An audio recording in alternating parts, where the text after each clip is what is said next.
buenas tardes a todos. Bienvenidos a la tarde de A24, bienvenidos a MMD. Ya estamos arrancando con todo la tarde. Y la pregunta que vamos a tratar de responder es ¿cuáles son las prioridades del presidente Alberto Fernández y del gobierno? Si la prioridad es el encolumnamiento detrás de la causa vialidad de Cristina, que eso es lo que parece ser en las últimas horas, la vicepresidenta tuiteando, Alberto Fernández haciendo declaraciones por lo menos desafortunadas en los medios, declaraciones que él mismo va a buscar a los medios, y el eje principal respecto a los problemas judiciales de la vicepresidenta y la causa vialidad. Y cuando planteo esto, ¿cuáles son las prioridades? Porque ahora van a ver cuáles son las prioridades de la sociedad, que están muy alejadas de, por lo visto, lo que está en primer lugar en la agenda del presidente y la vicepresidenta. Es cierto, ahora le vamos a contar, que de manera silenciosa el ministro de Economía, Sergio Massa, está trabajando en tres anclas fundamentales para tratar de estabilizar la situación económica y que no se caiga el nivel de actividad. Es decir, que la recuperación económica post-pandemia no termine en una recesión. El ajuste fiscal, el apretón monetario y la búsqueda de dólares. Ahora vamos a contar, tenemos información respecto a la fórmula que está buscando Massa con la mesa de enlace para destrabar los dólares del campo y conseguir 3.000 millones de dólares en septiembre. Pero arranco entonces con la declaración del presidente que ha hecho muchísimo ruido, la declaración del presidente Alberto Fernández respecto al fiscal Luciani. Nisman se suicidó, yo espero que no haga algo así el fiscal Luciani. Quiero que veamos la frase completa, porque más allá de este recorte de la frase, está claro que el presidente habla por la libre, digamos, habla y termina diciendo cualquier cosa. No sé si tenemos el tape para poder verlo directamente al presidente diciendo esto anoche con los colegas Alfano y Bonelli en TN, canal al cual el presidente ha ido más que ningún otro político de la Argentina. Es decir, a Bonelli y a Alfano el presidente los conoce mejor que muchísimos otros políticos en la Argentina, desde que era jefe de gabinete, con lo cual quiero decir que va a un espacio donde él se siente cómodo y termina diciendo barbaridades. Escuchen lo que decía ayer el presidente. Claro. Hablando de este clima, ¿cómo toma usted, porque siempre está el recuerdo de Nisman, que la Corte haya pedido que se refuerce la seguridad sobre jueces y fiscales? Bueno, que refuercen... Porque refuerce la fuerza de seguridad sobre el Estado. Si el tema es... Si alguien está pensando que hay alguien pensando en matar al fiscal Luciani, yo honestamente lo que le regalaría son algunos tratados de derecho penal. Creo que de ese modo... No, al juez Luciani, al fiscal Luciani. Algunos tratados de derecho penal. Porque por mucho que grite justicia o corrupción, dijo un sinfín de disparates jurídicos. Un sinfín de disparates jurídicos. Realmente alentar la idea de que le puede pasar al fiscal Luciani lo que le pasó a Nisman. Miren, hasta acá lo que le pasó a Nisman es que se suicidó. Hasta acá no se probó otra cosa. Yo espero que no haga algo así el fiscal Luciani, que en verdad, nada, él cumple el rol de fiscal en un juicio, él creyó cumplirlo adecuadamente, así, diciendo lo que dijo. Yo lo escuché, la verdad me parece un disparate todo lo que dijo, me pareció... Bueno, a ver, se mezcló toda la declaración. La declaración importante es esta. Alentar la idea de que le puede pasar algo al fiscal Luciani, lo mismo que le pasó a Nisman. Miren, hasta acá lo que le pasó a Nisman fue que se suicidó. Hasta acá no se probó otra cosa. Yo espero que no haga algo así el fiscal Luciani. Obviamente estos 20 segundos, que eran la clave, el corte principal, fueron reproducidos en todas las redes sociales por todo el mundo y también por todos los dirigentes de la oposición, que salieron a cerrar filas y a pedirle una aclaración al presidente, porque son declaraciones fuertes, donde el presidente más allá de la pregunta, que la pregunta tenía que ver de Alfano con el tema de la seguridad adicional que pide la Corte y demás, bueno, el presidente se mete solo en algo que obviamente genera mucha sensibilidad en medio de lo que está pasando. Pero más allá de eso, estoy contando que el presidente y la vicepresidenta tienen hoy encolumnado a todo el peronismo detrás de la causa vialidad y de la defensa de la vicepresidenta. Y las prioridades de la sociedad parecen ser otras. Completo con estas dos frases, ¿no? La frase que dio Alberto Fernández esta mañana en una radio para tratar de justificar lo que había dicho ayer. El presidente Alberto Fernández hoy en una radio lo que hace es decir que él había querido poner el foco en que Nisman se suicidó. Quiero tomar la frase textual de lo que dijo esta mañana el presidente Alberto Fernández. Y después el fiscal Luciani, que es bastante, si se quiere, considerado respecto al presidente que sale y dice estas cosas, ¿no? Porque el fiscal Luciani lo que dice es lo obvio, que puede decir cualquier fiscal. No lo tomo como personal, no sé cuál es el sentido de lo que quiso dar, lo que dijo el presidente, no es un buen mensaje, estoy muy tranquilo con el trabajo que hicimos, de conciencia, de alma y de haber cumplido con nuestra misión. Es decir, no se sube, digamos, a profundizar este tema donde obviamente lo deja el presidente totalmente expuesto. Sí dice que es preocupante el grave avasallamiento de las instituciones por parte de un presidente de la Nación, porque está viendo que el presidente opina desde su calidad de presidente, aunque él dice que es profesor de Derecho Penal en la Universidad de Buenos Aires, de lo que hace el Tribunal Oral, lo que hace el fiscal, lo que va a hacer casación, lo que después supuestamente va a hacer la Corte Suprema de Justicia. Es decir, está, para los que tenemos un estudio terciario o mínimamente universitario, en mi caso estudié Economía, pero hice Derecho Constitucional 1, está haciendo lo que jamás un presidente debe hacer, que es inmiscuirse directamente en una causa y hacerlo públicamente y con todo el entramado de la justicia. Pero como todos los presidentes en general en la Argentina también lo han hecho, bueno, el presidente parece que es el presidente de la Argentina. En otro país sería algo muchísimo más grave y generaría... Lo que quiero significar en este momento es cuáles, insisto, las prioridades del gobierno. ¿La prioridad es esta o la prioridad es lo que muestran las encuestas con la sociedad? Fíjense esta última encuesta de Opina Argentina, acá está Facundo Nejamsky, que muestra que la mayoría de los encuestados son muy, pero muy negativos respecto al futuro económico, a lo que puede pasar en la economía en el futuro. Es decir, hay un pesimismo muy grande respecto a cuál va a ser la situación económica en el futuro. Más del 60% está diciendo que la situación económica va a ser peor que la actual y un 27% dice que la situación económica, un 21% dice que la situación va a seguir igual. Y solamente un 13% dice que la situación va a mejorar. Es decir, que hay una mínima fracción de la sociedad que hoy ni siquiera representa el caudal del voto del Frente de Todos, que aún en el piso más bajo de todas las encuestas no es el 13%, que considera que la situación va a seguir mal.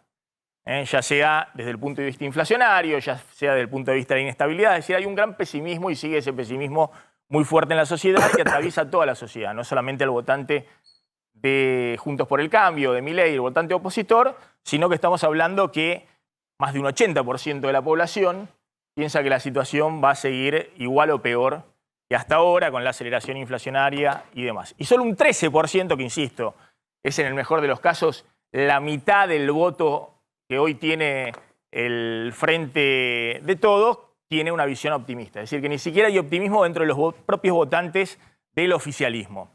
Y este es un problema grave, digamos, para cualquier gobierno y para cualquier política económica, cómo dar vuelta el humor social y cómo cambiar las expectativas de la sociedad. Y respecto a cuáles son las prioridades hoy, la mayoría siempre responde la inflación. Es decir, la principal prioridad y problema que se visualiza es la inflación. Y en segundo lugar aparece la corrupción. pero ese segundo lugar de la corrupción obviamente es básicamente el votante opositor o sectores de Juntos por el Cambio y demás que básicamente apuntan a Cristina por el tema corrupción. Pero para el votante del oficialismo, por lejos, el primer problema está en la inflación y en el empleo. Son las dos variables importantes que destaca sobre todo el votante del oficialismo o el votante, si se quiere, del medio, que no es netamente opositor. Entonces la pregunta es, ¿cuál es la prioridad del gobierno y dónde está enfocando tanto el presidente como la vicepresidenta el discurso hacia la sociedad, de la gestión, de lo que está ocurriendo ahora con el gobierno? Facundo, bueno, ¿cómo ves lo que ha pasado en los últimos días? Ahora vamos a contar un poquito también todas las repercusiones que han tenido las declaraciones del presidente Alberto Fernández en base a esto que estamos contando. Bueno, a ver, yo separaría, hay dos cuestiones distintas, ¿no? Una cosa es la causa judicial, que eso tiene una dinámica propia, aparte que dura mucho tiempo, Maxi, vos lo sabés, y que va teniendo distintos episodios que se convierten en parte del espectáculo público comunicacional, pero que no hacen específicamente nosotros, la mayoría de nosotros no conocemos el expediente, no sabemos qué pasó, no, digamos, no tenemos acceso a la información y el detalle sobre lo que está ahí. Después el otro tema es la discusión pública, que en ese sentido, independientemente que tenga razón o no, es más atendible la posición de la vicepresidenta, porque lo que ella está haciendo está defendiéndose públicamente, que es donde también se discuten las alternativas del juicio sobre si es culpable o no. Entonces, si un fiscal pide una pena de 12 años para ella por asociación ilícita, es lógico esperar que la vicepresidenta de alguna manera exprese, accione. Sí. Ahora, hay un tercer momento que es más difícil de comprender, que es la reacción del presidente, ¿no?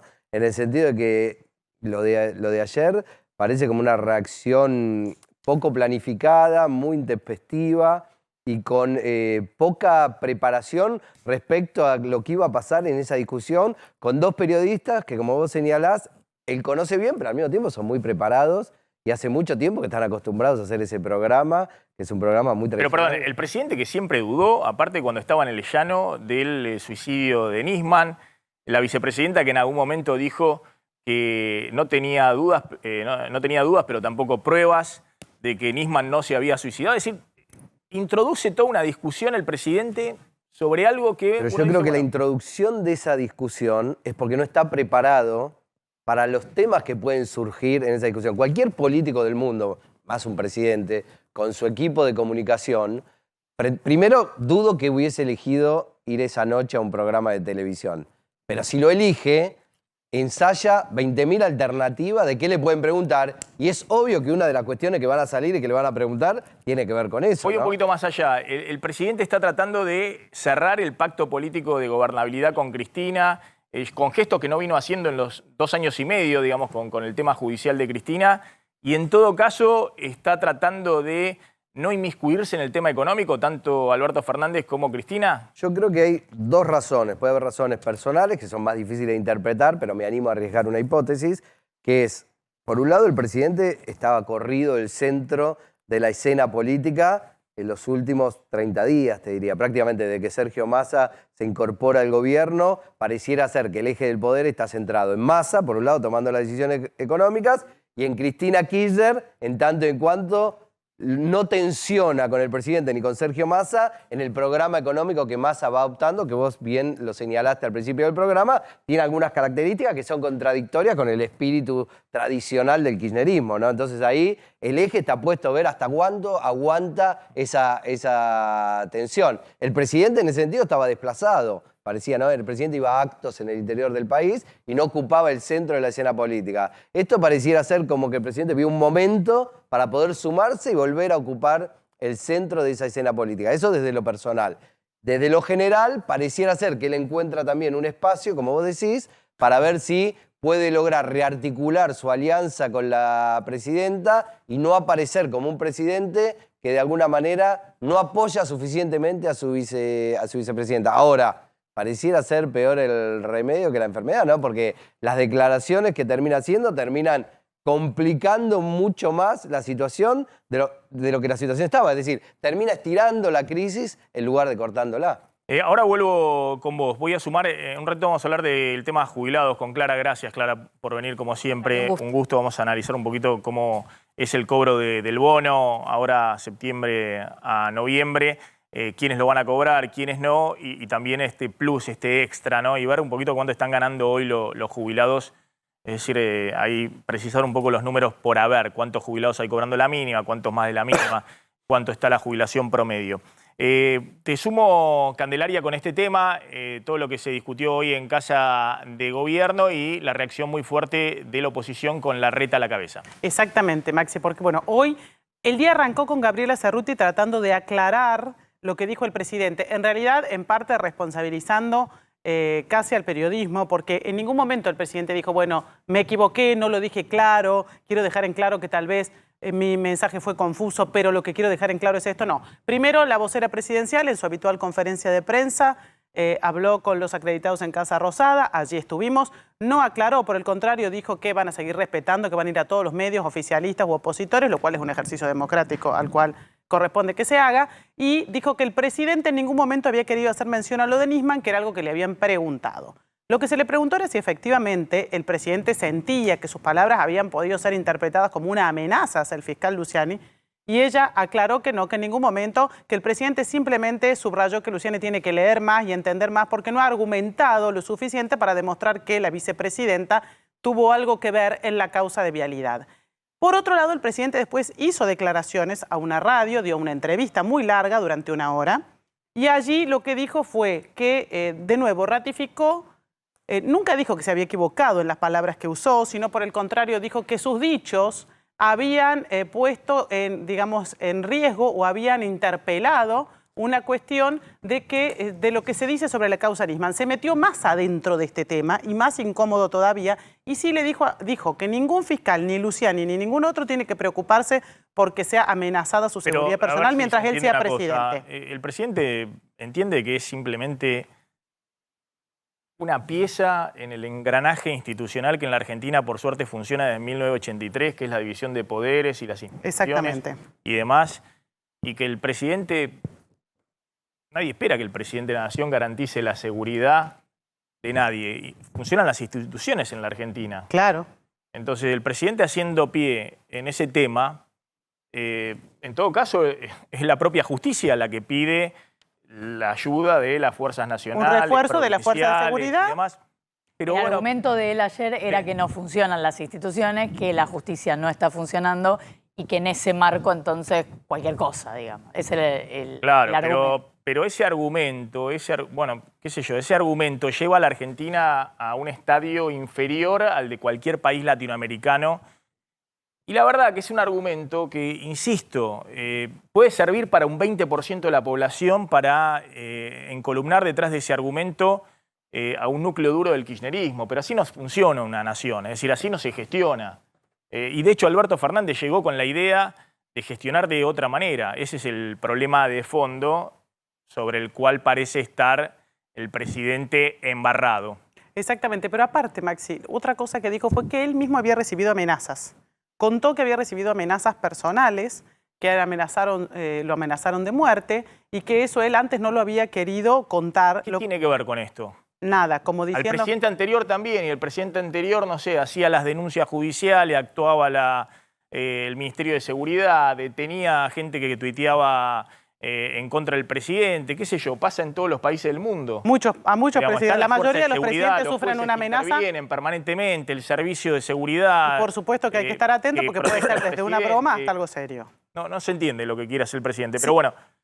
¿Querés aportar lo de Larreta? Que salió con te quería contar eso, porque la oposición en realidad salió esta mañana, antes de esta segunda aclaración del presidente, ya hubo muchas voces opositoras criticando lo que dijo el presidente ayer respecto, vinculando esto, ¿no? El caso de Nisman con la causa de vialidad y el fiscal Luciani. Entonces, el primero que salió fue Horacio Rodríguez Larreta, que lo primero que dijo fue, esta mañana dijo, presidente, usted ayer cruzó una línea, como diciendo, esto es intolerable. Dijo, presidente, ayer usted cruzó un límite, estas amenazas son una barbaridad de una irresponsabilidad nunca vista en la Argentina. Enseguida también salió Patricia Bullrich, que por tuit, no sé si tenemos los tuits para ponerlos, a lo mejor tenemos los tuits para que los veamos en pantalla, dijo, de acuerdo al artículo 109 de la Constitución Nacional, denunciaremos al presidente por alentar un golpe contra la Corte, contra los jueces que están juzgando hechos de corrupción del kirchnerismo y por amenazar al fiscal Luciani, paralelizando con la muerte del fiscal Nisman. Esto tuiteó Patricia Bullrich, que fue retuiteada por Cristian Ritondo, y también, por supuesto, hubo voces como la de Mario Negri, María Eugenia Vidal, Facundo Manes.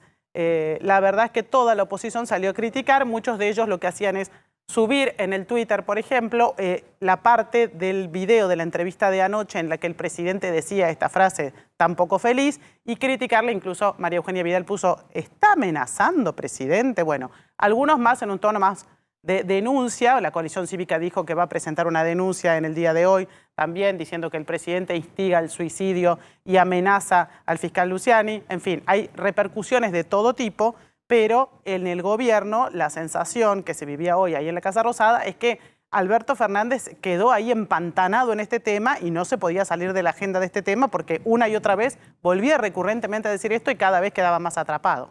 Bien, en un ratito volvemos respecto a cuáles son las prioridades y si esta discusión es una discusión que cala hondo, digamos, porque, insisto, si esta es la discusión, el presidente por primera vez se suma, digamos, al problema de fondo que siempre interpreta Cristina, ¿no? Que hay un problema en la justicia, que la justicia la persigue, que esa es la base de los problemas hoy de la Argentina.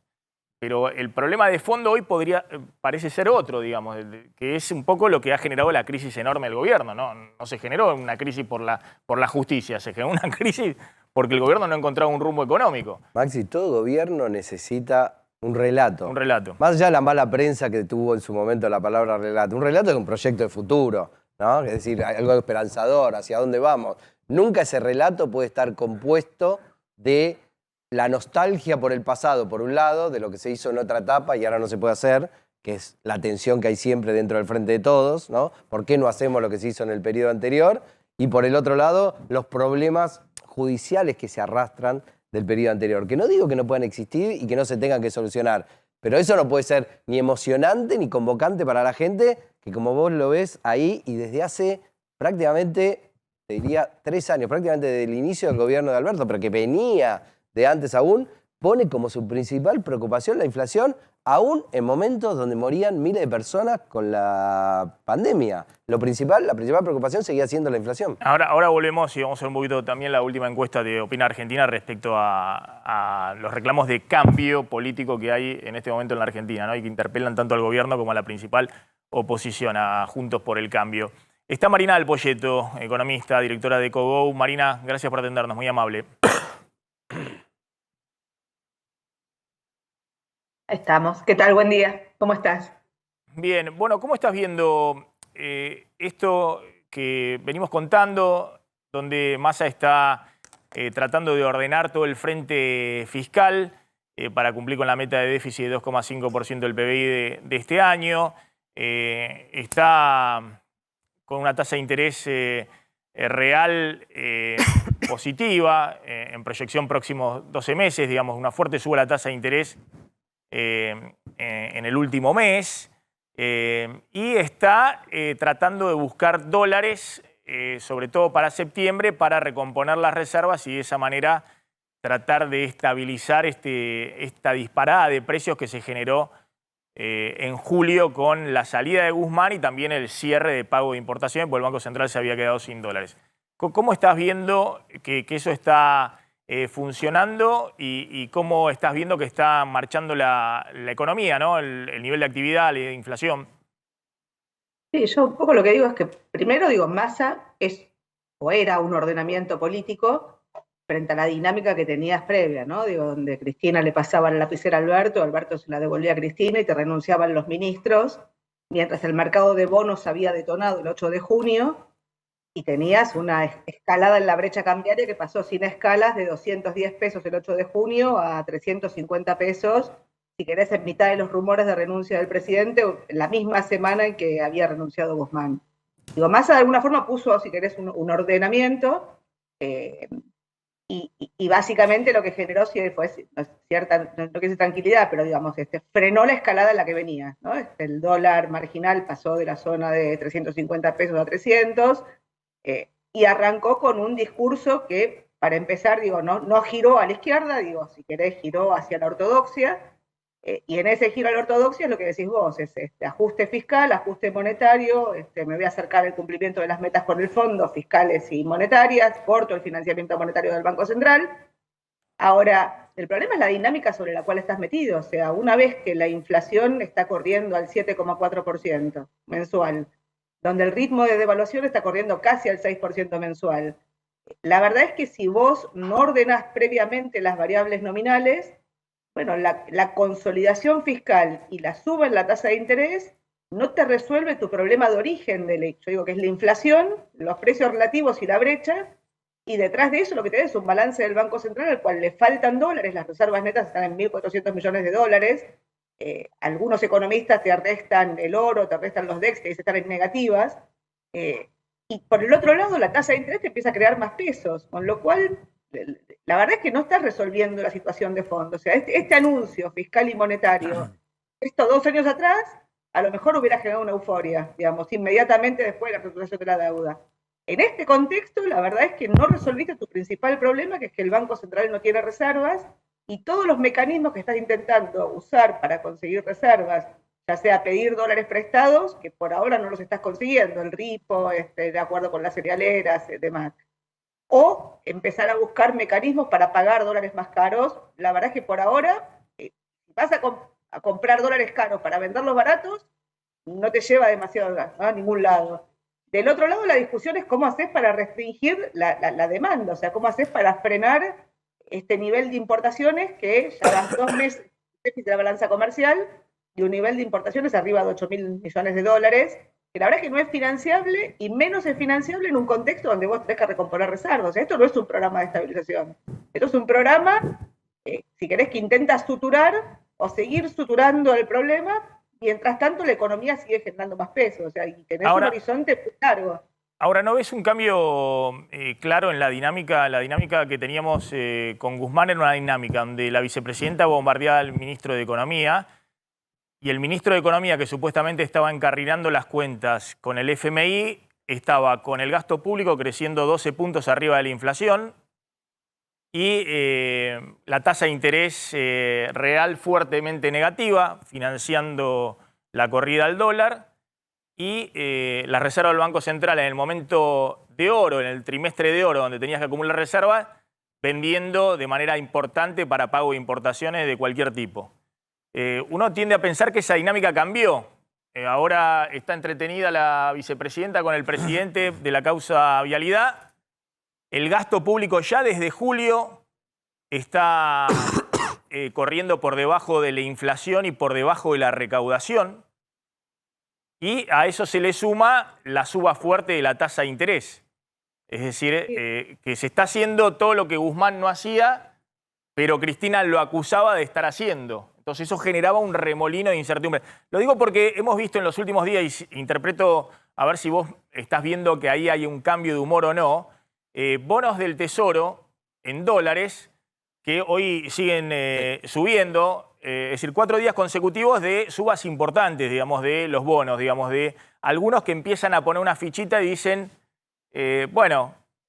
hay que ver si es un plan de estabilización o es un plan para llegar al año que viene, pero están encaminando lo que antes estaba totalmente desalineado. Bueno, pero yo arranqué diciendo que esto era un ordenamiento político. O sea, claramente es un ordenamiento político, claramente frenó la escalada en la cual venías y claramente cambiaste el discurso y, si querés, el accionar de la política económica hacia un programa más ortodoxo. Ahora, el problema es cuál es la receta que estás aplicando en el contexto en el cual estás parado.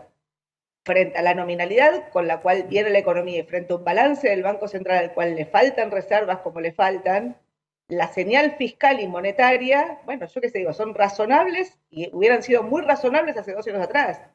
En este contexto no representan un programa de estabilización. El ajuste fiscal se está haciendo fundamentalmente por la aceleración de la inflación y algún mecanismo de ir pisando gastos. Hay un reordenamiento de gastos, un reordenamiento de partidas, si querés hay un anuncio de que va a hacer un uso más eficiente de la liquidez, que lo había arrancado Batakis y lo continúa Rigo Domper en haciendo. O sea, claramente hay un cambio. El problema es hacia dónde vas y si te alcanza o no te alcanza. Mi punto es que el Banco Central no está comprando dólares, dejó de vender dólares a 100 palos por día, como ocurrió en los primeros, si querés, 10 días después de que asume Massa. Está comprando, pero está comprando pocos dólares, y la verdad es que tu balance del Banco Central, al cual, insisto, le sobran pesos y le faltan dólares, con esta tasa de interés y con el nivel de pasivos remunerados que tiene el Banco Central, cada vez le van a sobrar más pesos. Entonces, sí estoy de acuerdo que hay un cambio, como decís vos, incluso en la última semana, digo, después ¿no? digamos, del alegato de Luciani, y hay también un giro, o sea, digamos, en la discusión, digo, se corrió en la discusión económica y pasó a ser la discusión política.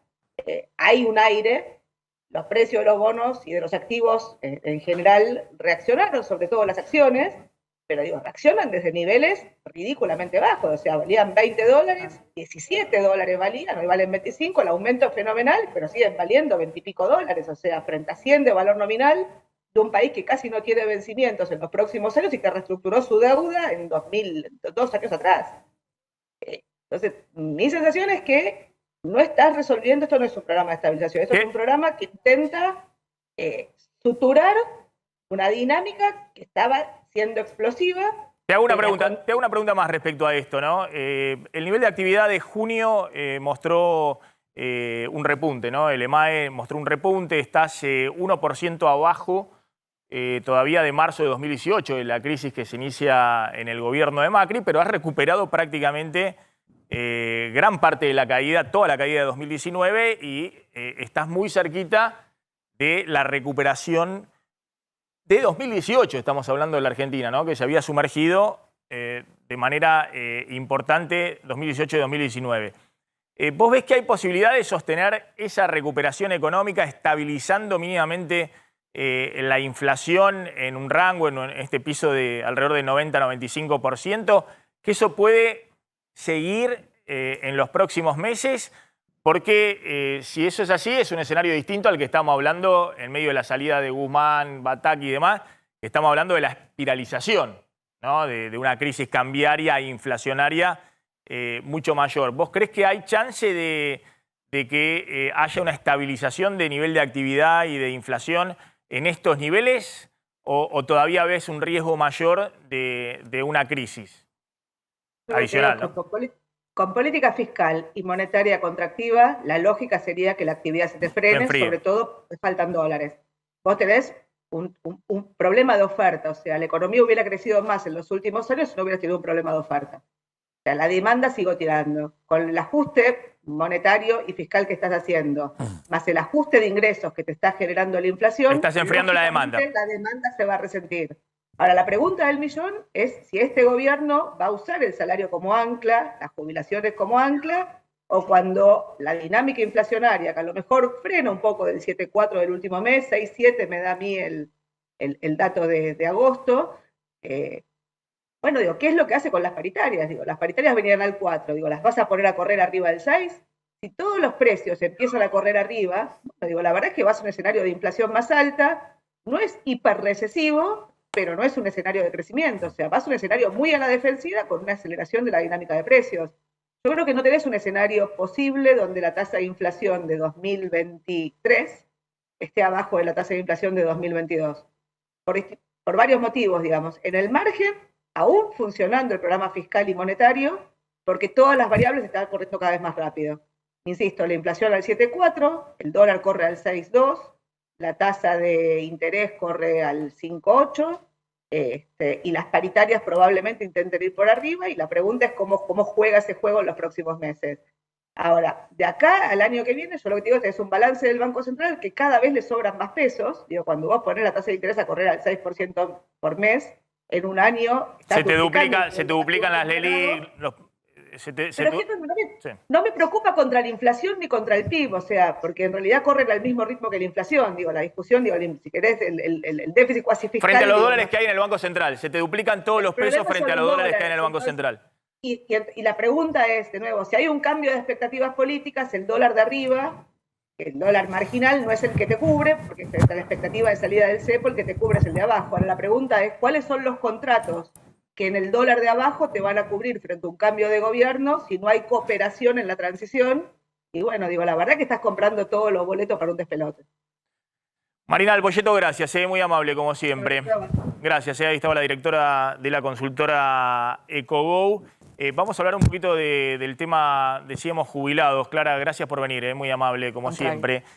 Bueno, ¿te acordás que habíamos hablado, me pasó el contador Martín Barrionuevo del SIPA, del Sistema Integral Previsional Argentino, los números de los jubilados que ganan la mínima, 2 mínimas, y los que ganan más de 2 mínimas? A ver si los podemos mostrar acá. Y sobre eso quiero que me cuentes, bueno, exactamente las novedades que tenés para a partir de septiembre a noviembre.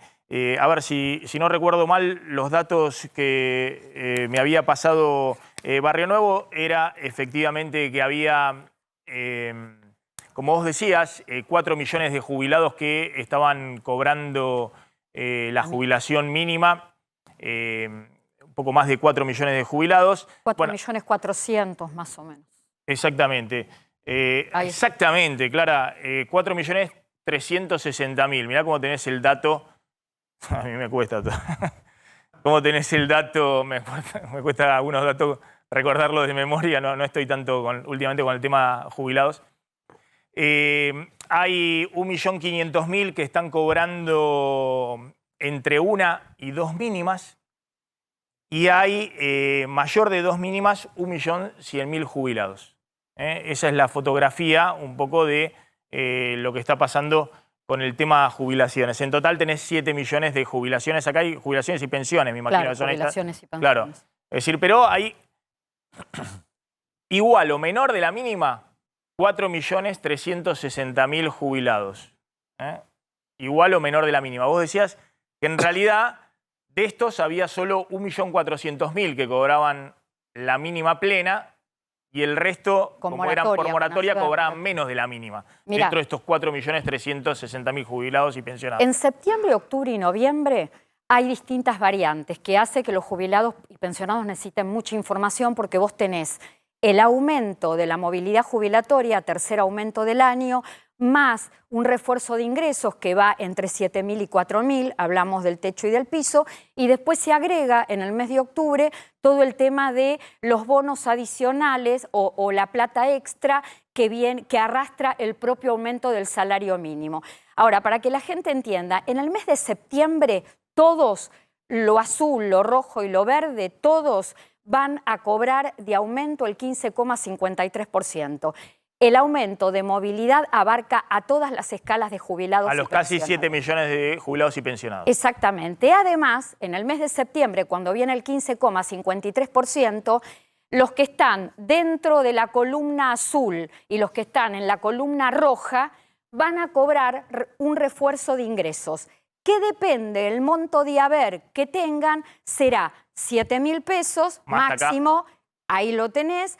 Y si vamos a la segunda... Que cobran la mínima o menos de la mínima, 4 millones son van a cobrar 7.000 pesos en septiembre. Y después tenés, entre la mínima y la columna roja, tenés un proporcional o un piso de 4.000 pesos. ¿Por qué razón? Porque este refuerzo de ingresos tiene características distintas a lo que veníamos conociendo. Nadie puede cobrar más de 7 ni nadie menos de 4.000, siempre que estén entre el parámetro fijado. Para cobrar el refuerzo de ingresos hay un tope de haberes que lo marcan los 2 haberes mínimos que van a regir a partir de septiembre. Estamos hablando de 86.700 pesos. Claro, que son los que están acá, digamos, que van a cobrar que están por arriba de la mínima y hasta 2 haberes mínimos, van a cobrar menos de 7.000 pesos y con un piso de 4.000. Vos decís el problema, bueno, es acá, digamos. Siempre es acá, siempre. Los que ganan más de 86.000 pesos, que estamos hablando todo por abajo de la línea de pobreza, hay 1.100.000 jubilados y estos no van a cobrar ningún refuerzo y van a estar cobrando la suba del 15% que deja la jubilación, hemos mostrado varias veces los gráficos, muy detrás de la inflación, corriendo muy detrás de la Cada vez que la inflación realmente nos pasa por encima, como viene ocurriendo por lo menos desde el año 2018 ahora, siempre los grandes perdedores son este 1.100.000 porque no tienen compensación. No significa que los otros no pierdan, porque todo lo que pierden, las escalas que están dentro de la mínima y la media, no se recuperan. Lo perdido, perdido está. Pero bueno, hay 1.100.000 que quedan fuera de todo bono. Ahora, ¿qué pasa mientras tanto en el mes de octubre con la gente que está en la columna azul, los 4.400.000? Al 15,53% de aumento de septiembre, más el bono, más el refuerzo de ingresos de 7.000 pesos, se suma el tema de una compensación extra por arrastre de los aumentos del salario mínimo. Esta es una ley de 2017. Una ley del 2017. Que establece que... El 82, que el haber mínimo jubilatorio de pensión no puede ser... El haber mínimo para el que tiene jubilación plena, con 30 años de aporte, de hechos. Es decir, de estos 4 millones, casi 400.000, es solamente 1.400.000 jubilados que tienen los 30 años de aporte de hecho, están cobrando la jubilación mínima y para ellos existe este refuerzo que establece que no deben estar por debajo del 82% del salario mínimo. Del 82% del salario mínimo, que en octubre, por ejemplo, vamos a poner un caso, una persona de haber mínimo cobra 43.353 pesos por el 15,53% de movilidad. A esta persona se le suma el refuerzo de ingresos de 7.000 pesos. Estamos en 50.353. Esto es lo que va a cobrar en septiembre. En octubre, si esa persona tiene además como mínimo 30 años de aportes fehacientes y cobra la mínima, va a cobrar 1.378 pesos más. Y en el mes de noviembre va a cobrar 4.125 pesos más. Pero ocurre nada más que con 1.300.000. A ver, el refuerzo de ingresos llega a 6.100.000 personas. Esto te está demostrando que el... ¿Qué es esto? ¿Qué es esto? Lo de los 4.400.000 y 1.400.000, 450.000, que son los que están entre la mínima y las dos mínimas. Ahora, vos fijate que haya 6.100.000 alcanzados por un bono, ¿qué te está demostrando? Que no la puede, inflación te pasó por arriba. Que la ley de movilidad no puede con la inflación, que hay que dar ayuda asistencial, pero además te demuestra el problema estructural que hay en la Argentina, que vos tenés prácticamente la mayor cantidad de gente en las escalas más bajas de ingresos si se trata de jubilaciones y de pensiones. Es eso lo que vos ves en este gráfico y lo que te marca el bono. Y yo te diría el 85% prácticamente, ¿no? De 7 millones tenés nada más que arriba de las dos mínimas a 1.100.000. A ver, a grosso modo, si alguien tiene ahí calculadora, pero estamos hablando prácticamente del 85% que está por debajo de las dos mínimas. Claro, pero si vos haces una comparativa entre la columna roja y la verde, te vas a encontrar que hay gente ahí en el medio que en vez de cobrar 86.700 pesos en septiembre, que son dos mínimas, cobra 92.000. Sí. Y que está en el 1.100.000 y sin embargo no puede cubrir la canasta. No, por supuesto, 3.000 pesos más que gane de 2.000 pesos más por arriba de las dos mínimas o 3.000 pesos más, ya se quedó afuera de cualquier compensación. Y la canasta de Semino, calculada al mes de abril, la última, te indicaba 97.000 pesos, que es lo que necesita para cubrir necesidades básicas un jubilado o una jubilada. Sí, a ver si podemos recuperar el gráfico que siempre mostramos de comparar la inflación con los aumentos jubilatorios para ver cómo han quedado muy atrás la fórmula de movilidad. Es impresionante cómo todo el año vienen corriendo de atrás. Están en todos los mails que envié, pues cada 4 días lo mando porque es un tema que nos interesa abordar siempre y nunca se ha producido una pérdida tan profunda, digamos, donde durante todo el año la fórmula te está corriendo por detrás, el haber jubilatorio te está corriendo por detrás de la inflación. Sí, con los desfasajes que hubo. Ha pasado a veces la primera parte del año que queda abajo, pero la segunda recupera.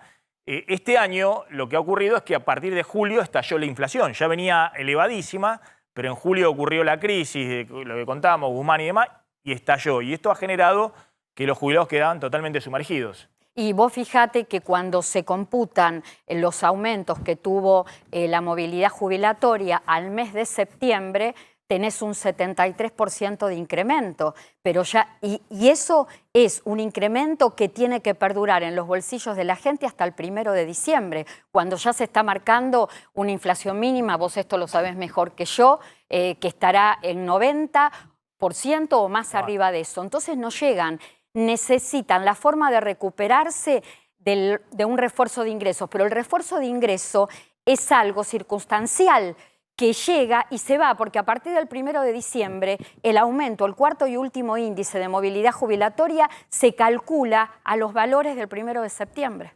Entonces siempre es para atrás, siempre claro, están para atrás. Para atrás, pero bueno, reiteremos entonces, Clara, que hay un punto donde vos decís, acá va a haber el bono por 3 meses de 7.000 pesos. Ojo que acá no ganan todos 43.000 pesos, solo 1.400.000 están ganando en septiembre 43.000 pesos.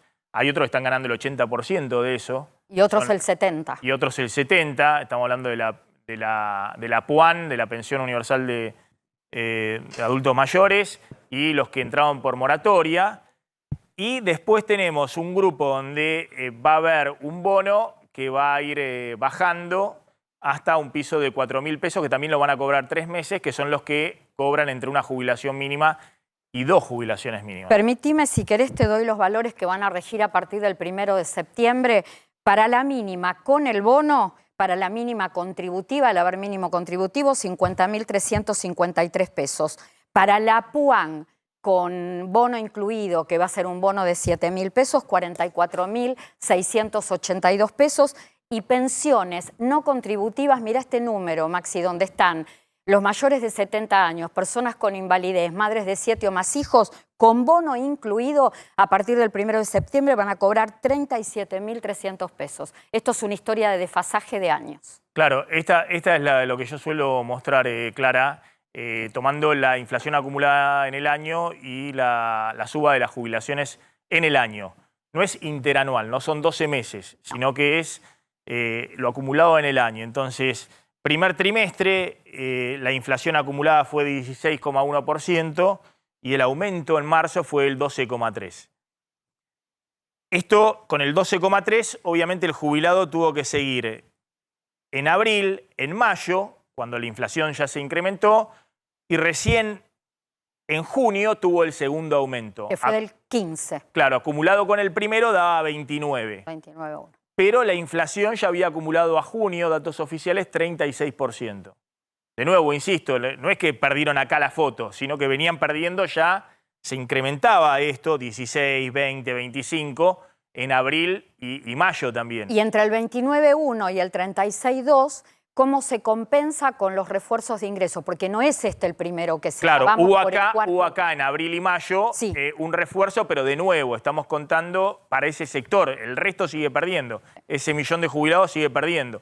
El refuerzo para la mínima y para los que tienen hasta 2 jubilaciones mínimas. En septiembre, este es el aumento del 15,5 en septiembre, con lo cual el acumulado a septiembre en el año de jubilaciones va a ser 49,1. Y la inflación acumulada en septiembre va a estar en el 65%. Es decir, la acumulada en el año, en septiembre, va a estar ya en 65%. Fíjense que hay una pérdida de más de 15 puntos. Más lo que vinieron perdiendo en el año 2018 y 19, 20 puntos por la ley de movilidad anterior, también como consecuencia de la inflación, todas las escalas. Ahí perdieron todos, mínimas, medias y más altas. Claro, acá van a seguir perdiendo, los jubilados van a seguir perdiendo. En octubre, cuando ya va a estar arriba de 70 anual, o un poco más, digamos, porque ese acumulado es sí, como un interés compuesto, digamos, acumulado sobre la inflación anterior, y en noviembre. Y recién en diciembre va a estar el otro aumento. Lo que se busca con el bono es proteger, de nuevo, vuelvo al anterior, a esos 6 millones de jubilados que ganan entre la mínima los y las 2 proteges mínimas. hasta ahí, Maxi, porque son bonos que llegan y se van. Y el poder adquisitivo que se perdió, se perdió. Y el 1.100.000 que está por arriba, que es el que no recibe nada, cómo termina profundizando la industria del juicio en la Argentina, porque va y le reclama al Estado no haber tenido recomposición, actualización, Y bueno, y esta inflación termina de alguna manera profundizando la litigiosidad previsional. Vuelvo al tema del gráfico anterior, donde estaba la cantidad de jubilados, y lo engancho con lo de Nehamsky, porque es muy interesante respecto a cuál es hoy el votante del oficialismo, ¿no? ¿Dónde ha quedado el votante del oficialismo? Porque según la encuesta de Nehamsky, de Opina Argentina, hay un votante del oficialismo que hoy está en 22%, ¿no? Es lo que veía de intención sin proyectar indecisos. Sí, más que intención de voto es la pregunta de si debería continuar gobernando el oficialismo. Claro. Se supone que ese es el piso de votante del oficialismo. Después puede haber gente que aunque no quiere que continúe gobernando el oficialismo, si las otras opciones no son buenas, podría votarlo también. Pero sí, en principio es el 22%. Claro, y creo que la opción de cambio conjunto por el cambio está en 31, Yes. y después hay un porcentaje importante que quieren cambio total. 38%. 38% que quieren cambio total. Obviamente, todo eso en una elección se ordena. El oficialismo, que es la continuidad, está en problema más que nadie, porque el que quiere cambio quiere cualquier cosa de cambio, digamos. Primero va hacia Juntos por el Cambio, Milei, lo que fuera, pero quiere cambio. Se ordena hasta que se desordena, como le pasó a países que estaban muy ordenados hasta que se desordenaron. Por ejemplo, Chile. Sí, lo que voy es esta visión. Ahí en la encuesta tuya hay un deseo de cambio, es decir, que no gobierne más el oficialismo del 60% entre los jóvenes. Vuelvo a los jubilados, voy a enganchar con los jubilados. Pero bueno, uno ve también que el oficialismo, el Frente de Todos, ha perdido mucho el tema de los jubilados. Vuelvo a los jubilados. ¿Es así? A ver, en principio, tradicionalmente el Frente de Todos, o lo que era en su momento el kirchnerismo, el lugar donde más potencial tenía para crecimiento, donde mejor le iba en términos de votos, era en el sector joven, en la franja que va por debajo de los 29 años, por debajo de los 30 años. Hoy ese predominio en ese sector etario, o en esa franja etaria, como decimos nosotros, la perdió. Hoy en esa franja etaria, como vos decís, lo que domina es la idea de cambio, ya sea por un partido que ya haya gobernado, como puede ser Juntos por el Cambio, pero lo más llamativo de todos es que en la encuesta dice 38% quieren que venga un partido nuevo, pero cuando vos vas a los jóvenes, ese número sube arriba de 50%. Es decir, 1 de cada 2 jóvenes no quiere ni que gobierne el oficialismo ni que gobierne la oposición. Quiere que venga algo, y eso se explica, y en eso se explica también ese rum que sentimos todo el tiempo en medios de comunicación, en redes sociales, en la calle, de los jóvenes diciendo me quiero ir. Que no importa, que la mayoría no es que eso significa que están saliendo todos por Ezeiza o por algún otro lugar que no conocemos, pero evidentemente hay una frustración de la franja más joven y una falta de esperanza respecto de lo que puede suceder con el país de acá en adelante, que es mucho más acentuada que en los sectores de mayor edad. Ahora... Claro, pero a lo que voy es, el oficialismo perdió el predominio de la juventud. Perdió el predominio de la juventud. Eso es indiscutido, lo coinciden todos los encuestadores. Eso hoy ya es un hecho. Es un hecho.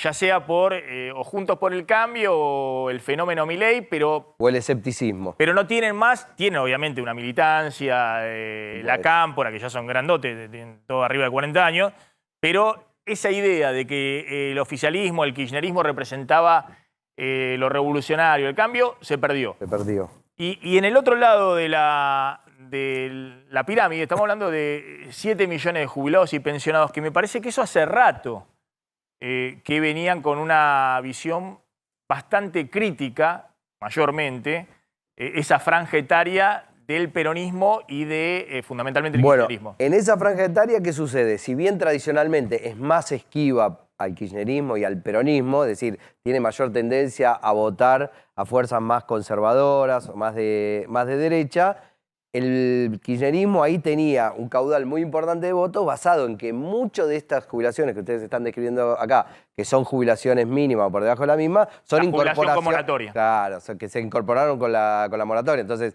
esa gente tenía un vínculo de cierta lealtad con Cristina y con el gobierno anterior, porque era gente que no había hecho los aportes, pero había podido acceder a esa jubilación. ¿Y qué pasó? Y ese vínculo también se ha desgastado. Se ha roto, bueno, y eso explica, a ver, esto es matemática pura.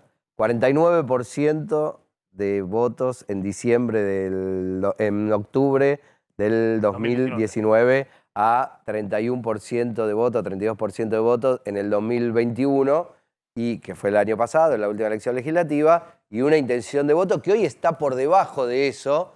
Puede ser 22, puede ser 23. Los encuestadores fallamos, pero evidentemente es poco probable que en este marco de 100% de inflación anual proyectada y esta inestabilidad política esté por arriba de ese número y no por debajo, ¿no? No, y de esto que estamos hablando, digamos, donde lo que vos tratás de compensar en algún lugar de la pirámide, te lo lleva y te lo licúa la inflación, digamos. Ahora, queda siempre atrás. Maxi, déjame que te diga un pequeño comentario, ¿no? Que este es un tema central. Vos fíjate, ¿te acordás que el otro día vimos todos los argentinos anonadados y casi babeando al presidente uruguayo yendo a la sede del Frente Amplio a dialogar sobre la sanción de una ley?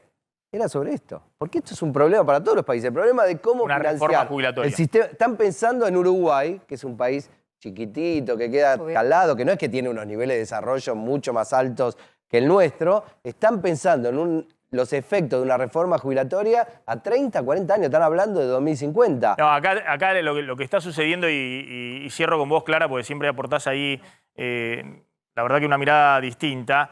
Vuelvo al anterior gráfico, la cantidad de jubilados que hay en cada segmento, ¿no? Acá lo que está sucediendo es un problema enorme también con los aportantes del sistema.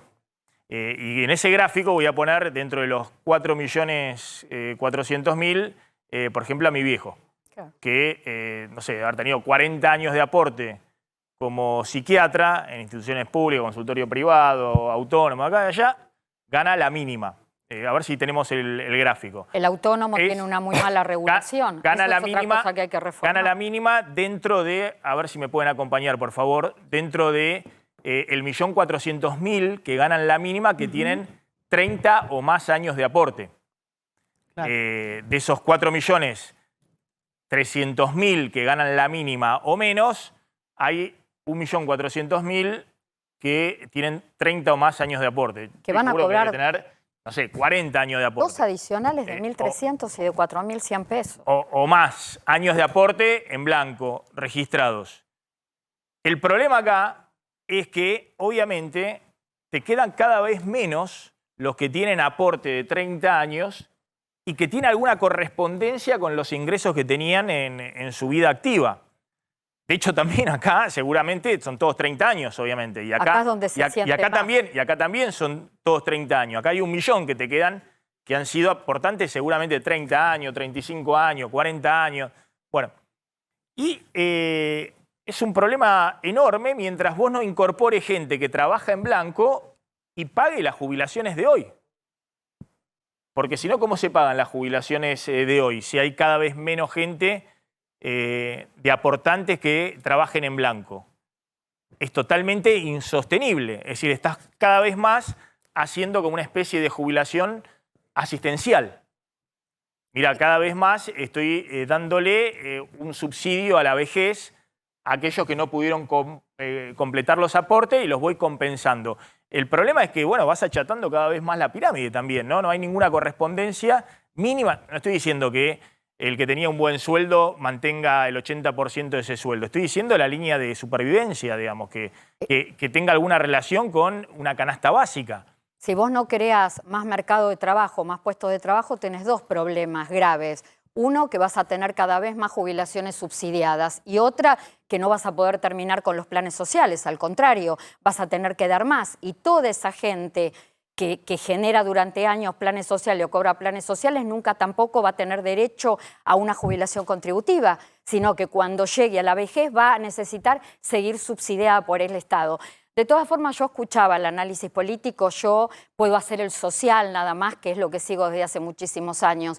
Yo tengo una mirada muy crítica hacia la política toda, porque a mí me parece que en casi 30 años, que son los años que me estoy ocupando de esto, para ningún gobierno el tema jubilados fue un tema prioritario y por eso siempre en cada gobierno, o por un lado o por el otro, los jubilados se convirtieron en variable de ajuste y estas son las consecuencias. Hay toda una discusión que obviamente hoy la edad jubilatoria está en 60 años. Mínimo 60 y 65 hombres. Perdón, las mujeres 60 años, 65 los hombres. Y después hay una serie de regímenes especiales donde se jubilan con 50 años y otras edades o 55, los hombres y otras edades. Pero el régimen general de ANSES son 60 y 65 años. De todas maneras, está abierto como manera optativa la posibilidad de jubilarse a una edad mayor. A los 70 años, pero solo para el sector privado. Solo para el sector privado hasta los 70 años. 70 años. Que también es una modificación, algo que se implementa a partir del año 2017.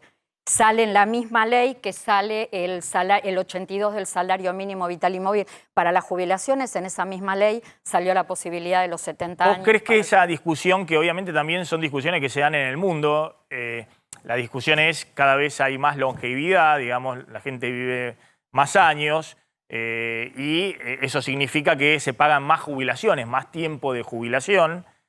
En el caso de Argentina, encima se da la situación de que cada vez hay menos aportantes en blanco, es decir, hay menos que aportan en blanco para pagar más jubilaciones, digamos, más años de jubilaciones. ¿Vos crees que el tema de la discusión de la edad en algún momento también se va a dar en la Argentina como parte de una reforma integral del sistema previsional? Sí, a mí me parece que en algún momento va a haber que elevar la edad jubilatoria, porque la expectativa de vida es cada vez mayor, porque es la primera vez en la historia de la humanidad que hay 4 generaciones viviendo juntas. Este es un fenómeno a nivel mundial y nosotros tenemos una ley previsional que no se actualiza, que no se modifica desde hace 30 años, cuando el mercado laboral era otro, cuando la gente vivía menos, cuando el mercado de trabajo era más pleno. Pero creo, Maxi, que cuando se instale, cuando algún gobierno se atreva a instalar el tema de la reforma previsional y no mire las consecuencias políticas que eso pueda tener, creo que la discusión no tiene que empezar por la edad jubilatoria. A mí me parece que tenemos un serio problema en la Argentina de tasa de sustitución, que no puede ser que se pierda tanto poder adquisitivo cuando una persona deja el último haber en actividad y cobra el primer haber de jubilación. Es decir, pasa directamente es el primer problema. Sin escala, si estaba por arriba de la línea de pobreza, pasa sin escala a la pobreza. Digo esto y con esto también cerramos. En general, en los países del mundo se discuten reformas previsionales para los próximos 20 años, 30 años. Es cierto que eso se ha acelerado, esas discusiones, porque también los cambios en el mundo se han acelerado. En la Argentina, doy el ejemplo de lo que ha sucedido en los últimos 4 años, 5 años, desde el 2017. Se votó un cambio de la ley de movilidad jubilatoria en el gobierno de Macri en diciembre, porque Duhovne creía que la inflación iba a converger al 5% anual. Entonces, en ese cambio de ley jubilatoria, aparte estaban en medio también de una cuestión fiscal, se les trajo un trimestre de aumentos a los jubilados. Esto está fallo firme de la Corte Suprema de Justicia. Es decir, no hay discusión, no es interpretación. La Corte dijo hay que devolver eso. Lo hizo en casos particulares que llegaron a la Corte, pero en algún momento eso va a haber que devolverlo generalizadamente. Y se ajustó por inflación, que era un mecanismo que le permitía al gobierno, que proyectaba desacelerar fuerte la inflación, mejorar desde el punto de vista fiscal. Bueno, ocurrió todo lo contrario, la inflación se desbandó. 2018-2019 fue a 50%. Y de esa manera, en esa fórmula, en un escenario altamente inflacionario, los jubilados podían estar más protegidos. Pero no fue la idea original. La idea original fue sacar un trimestre y estabas con las proyecciones de desaceleración de la inflación. Llega Alberto Fernández y por sugerencia de Guzmán, que ya estaba en conversaciones con el FMI, se hace una reforma del sistema previsional de la fórmula de movilidad a pedido del Fondo Monetario, que es desenganchar el gasto público de la inflación, que no haya una indexación del 60% del gasto público, jubilaciones y AUH por inflación, porque si no, no podés hacer política económica, porque si no, 60% del gasto no tenés control, lo tenés que ir indexando por inflación. Y se indexa por una parte de salario y por recaudación previsional, recaudación de aportes previsionales. Eso significa que cuando ocurre una aceleración inflacionaria en este año, bueno, esto quedás totalmente atrás. Tal vez en el primer semestre del año que viene, si logran desacelerar mínimamente la inflación, puedas recuperar, pero hoy estás con los jubilados corriendo muy atrás de la inflación. Es así. Muy atrás de la inflación, exactamente. Entonces, la discusión acá de fondo es no la ventajita del gobierno de turno para ver cómo acomodo la macro con el sistema previsional y me hago la jugarreta. Primero en el gobierno anterior pues me ahorro un trimestre de pagarlo, después va a la Corte. ¿Creemos que esa Corte es independiente? Yo creo que sí. Que falló en contra de lo que hizo en ese momento el gobierno de Macri en el tema previsional. Yo creo que sí.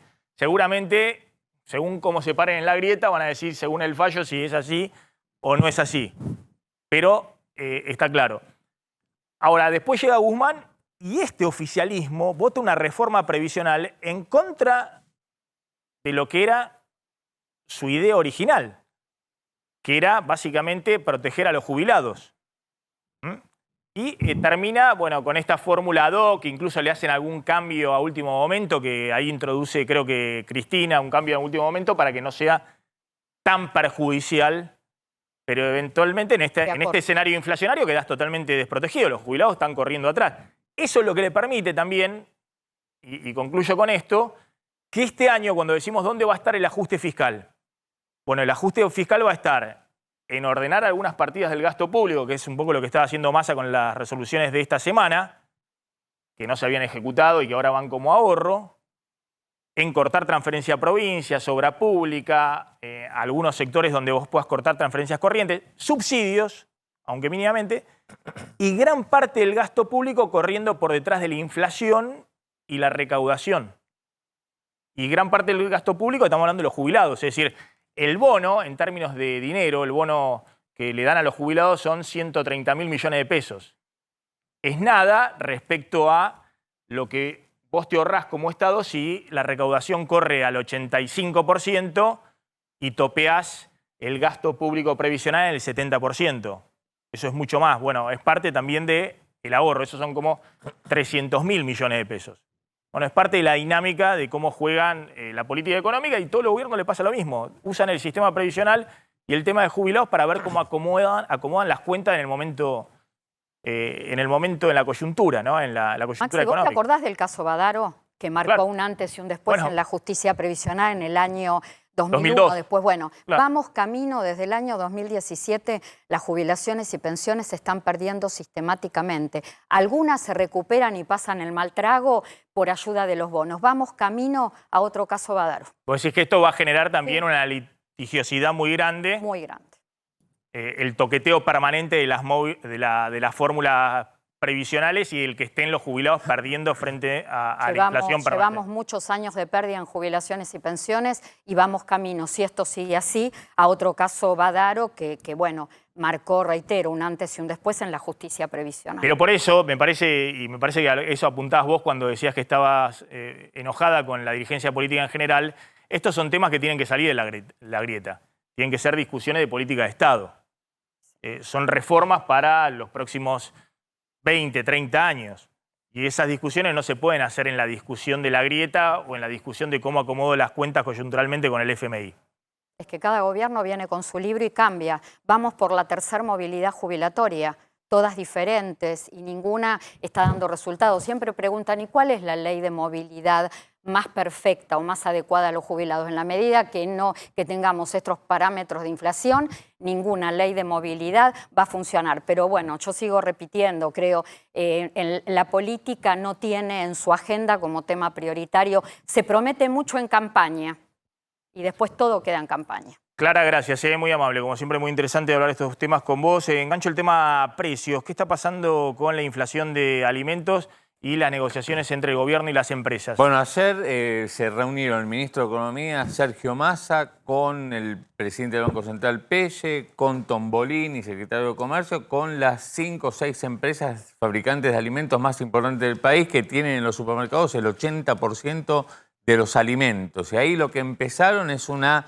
negociación por una nueva canasta de precios cuidados. De algunas definiciones, y vamos ahí con las placas, la número 1, que era preocupación de las empresas, bueno, el gobierno les dijo no va a haber ningún congelamiento de precios, en un contexto donde, acá contamos que en agosto los precios de los alimentos vienen por arriba del resto. Entonces las empresas dijeron, a ver si todavía nos quieren congelar los precios, no hay congelamiento de precios. Número 2, vamos ahí a las placas, se abrió una negociación por precios cuidados. ¿De qué se trata? Lo que se empieza a negociar, una canasta más pequeña, más chica que la que hay tiene más de 1000 productos, bueno, una canasta más chica, como quieren los empresarios, pero a cambio que sean todos productos de primera marca, no segundas y terceras marcas, y digamos que tengan pleno abastecimiento en los supermercados, porque lo que está pasando es que no existen o no se encuentran los productos de precios cuidados en los supermercados. Entonces,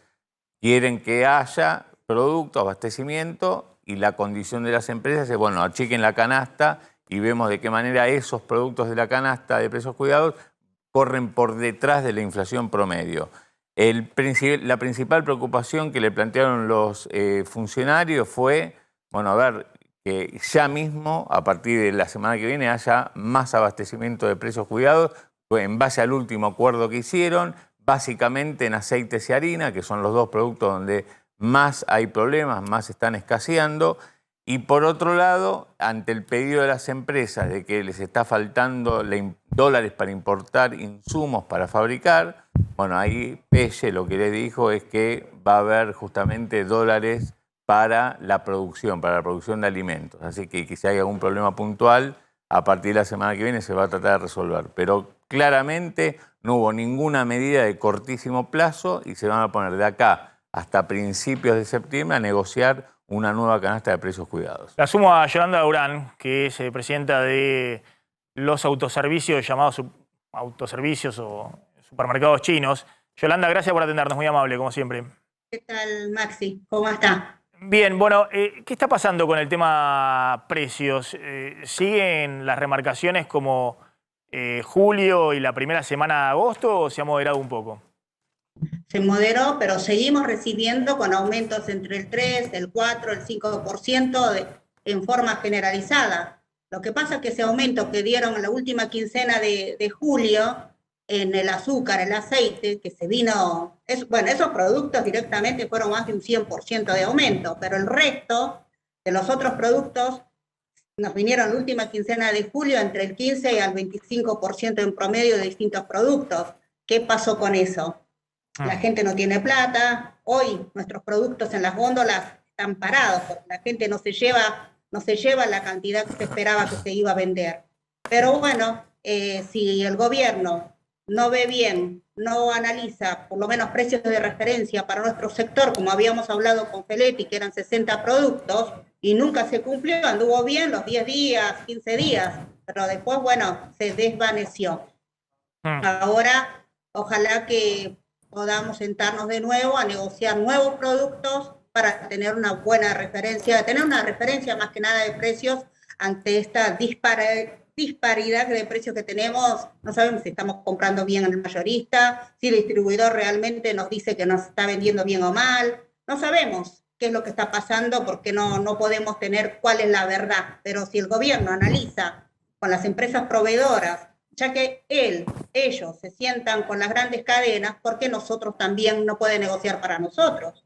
Si cuidan que las góndolas de las grandes cadenas no faltan los productos, deberían negociar también para nosotros que no falten los productos, ¿no? Yolanda, claro, sucedió que desde finales de... ¿Cuándo se fue Feletti? Finales de julio. Mayo, 24 de mayo. El 24 de mayo, desde mayo, fines de mayo que se fue Feletti. Después prácticamente no quedó secretario de Comercio. Recién ahora está haciendo pie Matías Tombolini ahí en ese lugar. Y en el medio hemos visto que hay caída fuerte de ventas en autoservicios, comercio de cercanía. ¿Y eso por qué ocurre, digamos? ¿Porque han quedado los precios más elevados que en el supermercado? Creo que estamos pasando... Los supermercados no están viviendo en otra Argentina, estamos viviendo en la misma, nada más que la gente no tiene plata. Y por ahí quizás puede haber un plus donde los hipermercados reciban las tarjetas de crédito, tienen la capacidad financiera para soportarlo. Y nosotros tenemos que ir a comprar el día a día, pero sí aceptamos las tarjetas de débito donde nos debitan a los 5 días tenemos el dinero. En cambio, las tarjetas de crédito tenemos que esperar 30 días casi. Y encima nos cobran, bueno, ya saben lo que cobran las tarjetas. Pero los bancos se hacen los vivos porque se quedan con nuestro dinero trabajándolo. Nosotros no tenemos esa espalda. Quizás ahí fallamos quizás un poquito. Es decir, que los supermercados bueno, pueden jugar más con las tarjetas y con el financiamiento.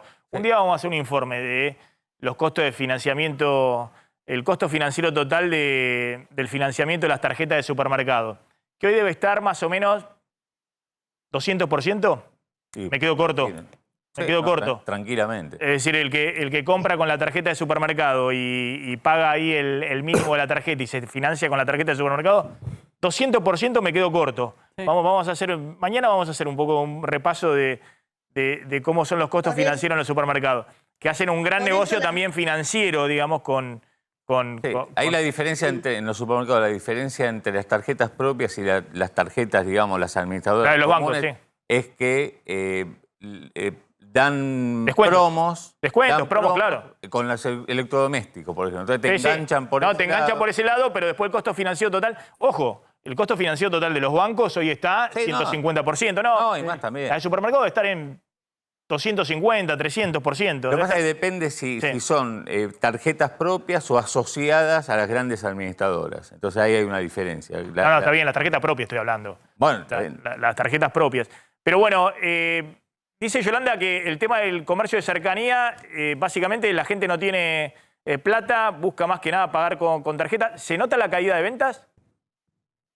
Sí, están caídas las ventas, nuestros salones están vacíos, uno pasa, recorre los supermercados y bueno, la gente no tiene plata, la gente se lleva de unidad, todo aumenta. Ahora mire, Massa, bueno, anunció que se habla en el run así del supermercadismo de proximidad. Hace los anuncios de aumentos del 20%, casi el 300% de distintos servicios. Imagínense lo que estamos nosotros, nos repercute en la luz, nuestros restaurantes que tienen de comida al peso también, porque utilizamos mucho gas. Bueno, todo eso lamentablemente va a tener que ir a los precios, porque no tenemos espalda para decir, y bueno, ¿qué más? Tenés que trabajar por lo menos para pagar tus gastos y no trabajar a pérdida. Es un tema, la verdad que ojalá que pronto nos sentemos a negociar o miren con los mayoristas a ver qué productos nos pueden dar a buen precio, qué productos nos pueden dar con precios de referencia por lo menos, pero bueno. Porque ustedes están sin precios cuidados, ustedes no tienen precios cuidados. Hoy no lo tenemos porque lo habíamos acordado con Roberto Feletti. Pero ¿qué pasó con Feletti? Agarraron solamente, las primeras reuniones fuimos los cuatro estuvimos ahí, mayoristas, distribuidores, nosotros y el secretario. Dijeron todo que sí, pero a la segunda o tercera reunión ya fueron solos, no quisieron sentarse con nosotros porque sabemos lo que ellos van a decir una cosa a la secretaría y la realidad es otra. Cuando estás cara a cara con la gente o cuando vas a comprar la mercadería en las racks de los mayoristas es otro precio. Entonces, eso es lo que no quieren a veces escuchar los mayoristas. Y para eso está una autoridad que pueda mediar y utilizar la ley como corresponde y haga cumplir como corresponde. Yo no digo de utilizar el látigo y darles con todo, sino es sentarnos y negociar y ver que se cumplan los precios de referencia. Son precios de referencia ante una inflación. Hoy, no sé, calculo que este mes va a dar, el mes de agosto, dará no menor a un 6%, 6 y pico por ciento de inflación. Es altísimo, porque recibimos todos los días, todas las semanas vienen con aumento. La leche, el azúcar, ¿por qué se fue más de un 100 y pico por ciento? El aceite, ¿por qué se fue más de un 100 y pico por ciento? ¿Qué es lo que tiene? ¿A dónde sale la mercadería? Bueno, todo eso lo tiene que analizar Tombolini también, que llame a las empresas proveedoras, a las elaboradoras y diga, ¿dónde va la mercadería? ¿Por dónde sale? ¿Sale vía terrestre para los países limítrofes? ¿Cómo sale? ¿Nuestros gendarmes están controlando en las fronteras realmente? Yo tengo entendido, bueno, hay informes por todos lados, que la mercadería lo sacan los carritos a día y noche de las fronteras de nuestro país. No, bueno, ese es otro tema, Primero está el problema macro de la Argentina, pero en medio de ese problema lo que está diciendo es que la Argentina ha quedado tan barata en dólares con el dólar a 300 que hay operaciones sospechosas en la frontera que se llevan, lo hemos mostrado ahí en Jujuy, cómo se cruzaban la frontera a Bolivia, venían comerciantes bolivianos a comprar harina, a comprar todo. y en grandes cantidades, le salía todo baratísimo, lo cruzaban la frontera y lo vendían mucho más caro del otro lado de la frontera. Lo mismo está pasando con algunos productos que son no perecederos en algunos puntos de la frontera que no se controlan. Pero bueno, uno tiende a pensar que ese no es el problema principal. Pero los empresarios prefieren vender a precio dólar afuera y no vendernos a precio pesos acá en la Argentina. Nosotros ganamos en pesos. Ahí debería mediar la autoridad de aplicación, para eso están. Por eso hay faltante de mercaderías muchas veces. No hay harina, no encontrás el azúcar, no encontrás el aceite, no encontrás muchas veces distintas marcas de yerba. Hay 2, 3 marcas nada más, y las otras 20 marcas, ¿dónde están? ¿A dónde fueron? Bueno, todo eso también suma la inflación, claro que suma. Pero bueno, ojalá que el secretario Tombolini ahora se fije junto con el ministro de Economía y lo vean bien, lo analicen y cuiden nuestros bolsillos, porque esto no da para más. No hay más dinero, no hay más de dónde, nos estamos comiendo entre nosotros. Es hora de trabajar, de ganar y disfrutar el dinero, salir de vacaciones o comer bien como la gente y no estar contando las monedas para pagar nuestros impuestos y estar... La verdad que esto ya, la gente está muy angustiada, está mal, está triste. No tenemos horizonte hoy, no sabemos si seguir invirtiendo en la Argentina, qué hacer. Bueno, tenemos una mesa de deliberación nosotros también. Bien, Yolanda, gracias, muy amable. Ahí está Yolanda Durán. Bueno, ahora vamos a contar un poquito qué está pasando también con el tema comercio, turismo, digamos, lo que hablamos ayer con Florencia, con el tema turismo del exterior, los que salen al exterior y los que llegan del extranjero. Hay declaraciones de Mauricio Macri, del expresidente Mauricio Macri, que se ha subido al ring en esta discusión.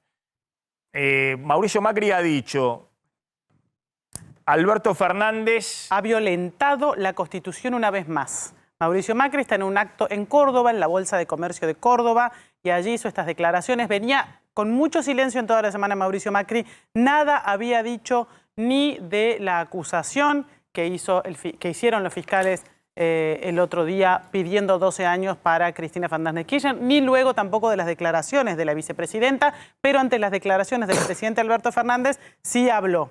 Y dijo que claramente este bastardeo y esta destrucción de la palabra presidencial ha sido muy dañino para el país. Además, atribuyéndose cualidades de jurista que no tiene. Ha violentado la Constitución una vez más, dijo Mauricio Macri en un acto en la Bolsa de Comercio de Córdoba. Facundo, a ver, ¿cómo es esto? Digamos, porque uno tiende a pensar que para esta dialéctica oficialismo-oposición, el presidente deja todo servido, digamos, subiéndose a la causa vialidad, a la defensa de Cristina, digamos, es la agenda que viene la oposición denunciando hace mucho tiempo.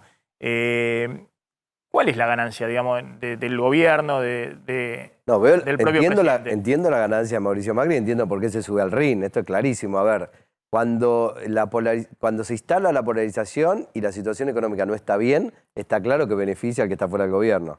Así le pasó a Cristina con Mauricio Macri, polarizando con ella cuando estaba en el gobierno y le empezó a ir mal en la segunda parte de su periodo presidencial. Y así le está pasando ahora a Mauricio Macri. No se sube de inocente. Entiende que le beneficia pelear con un gobierno que era el 50% y hoy es el 25-30% de la intención de voto. Desde el punto de vista de la estrategia de gobierno, volvemos al principio del programa.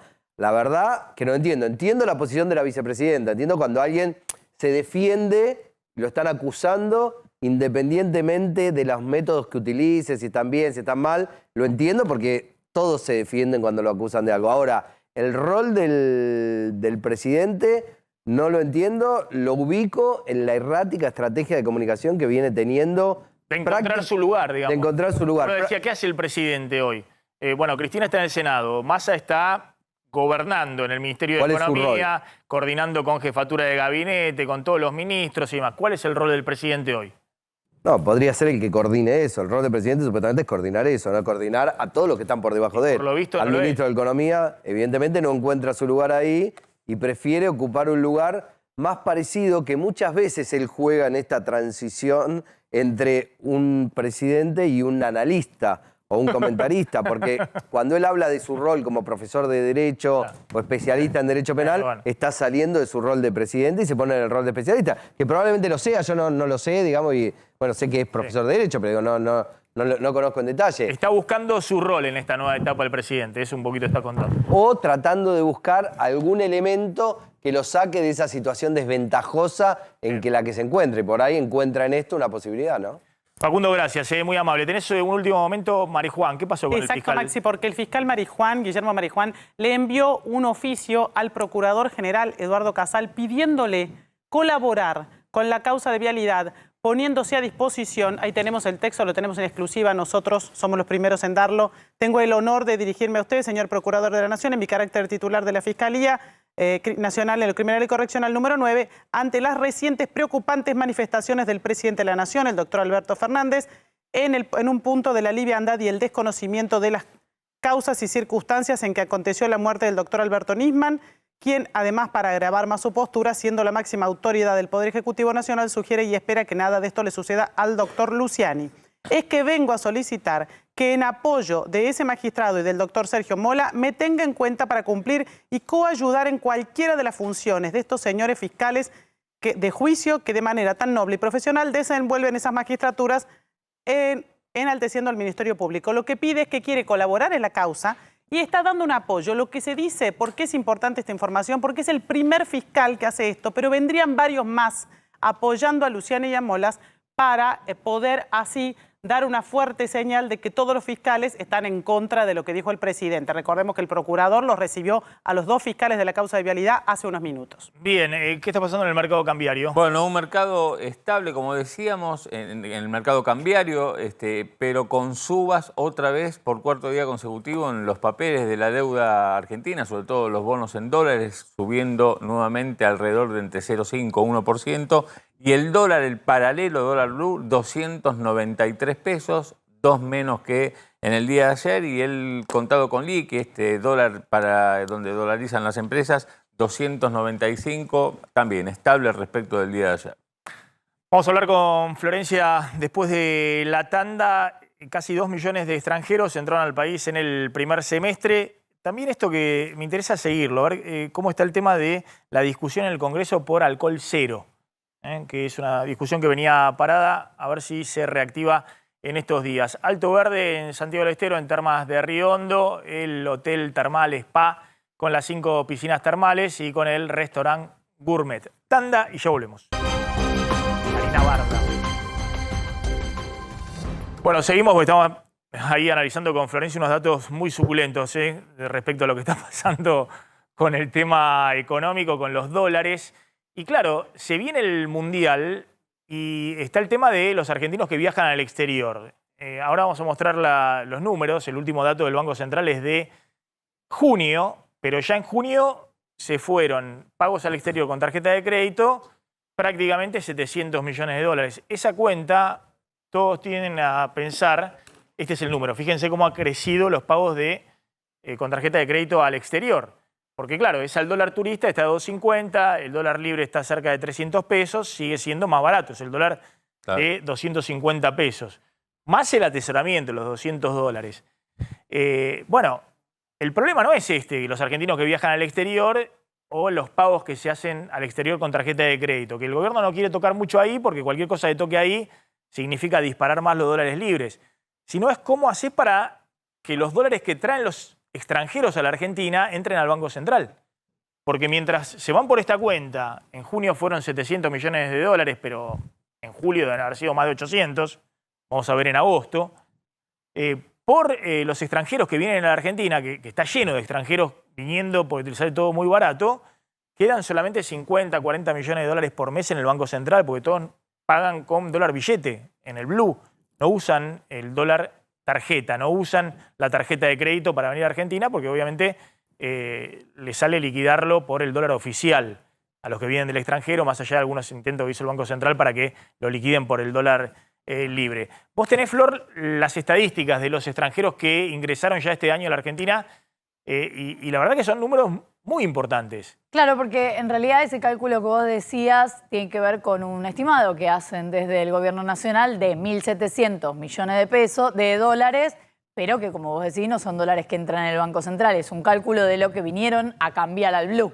básicamente, y que, si lo especificás, es lo que vinieron a gastar en la Argentina seguramente, pero no vemos los dólares.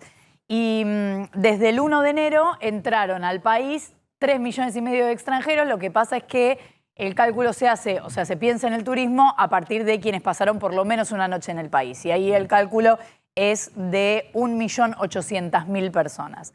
Ahora, en ese universo son turistas que vienen, primero que nada, de Brasil, 22% de Brasil. Segundo, de Uruguay, 19%. Después, en tercer puesto, llegan al país desde Chile y Paraguay, 10% en cada caso. Y cuarto lugar, desde Estados Unidos. Esos son los lugares, los principales lugares desde donde vienen extranjeros y obviamente traen divisas. Y el número de turistas va subiendo. En enero entraba un 20% de lo que estaba entrando antes de la pandemia y ahora en agosto, que se va recuperando, está entrando un 63%. Claro. O sea que ya se empieza a recuperar. Pero recuperación contundente se puede ver en las vacaciones de invierno. Habíamos dicho durante las vacaciones de invierno que había algunos lugares turísticos que ya se habían recuperado del todo, que ya tenían cifras pre-pandemia. Pero si se analiza todo el país, es un 88% estas vacaciones de invierno respecto de lo que había antes de la pandemia. Y respecto de este asunto de los dólares, efectivamente, el cálculo que hacen desde el Ministerio de Turismo es este, de 1.700 millones de dólares en los primeros 6 meses del año que no entraron que no entraron por el canal oficial, sino que fueron al Blue, está bien. Ayuda eso también a ponerle un techo al Blue y obviamente se cambian por pesos, mueven el comercio. Y viene dinero. Claro, sí, se mueve la actividad. Basta ver si alguno anduvo por Corrientes, la avenida Corrientes, por ejemplo, un fin de semana está lleno de brasileños.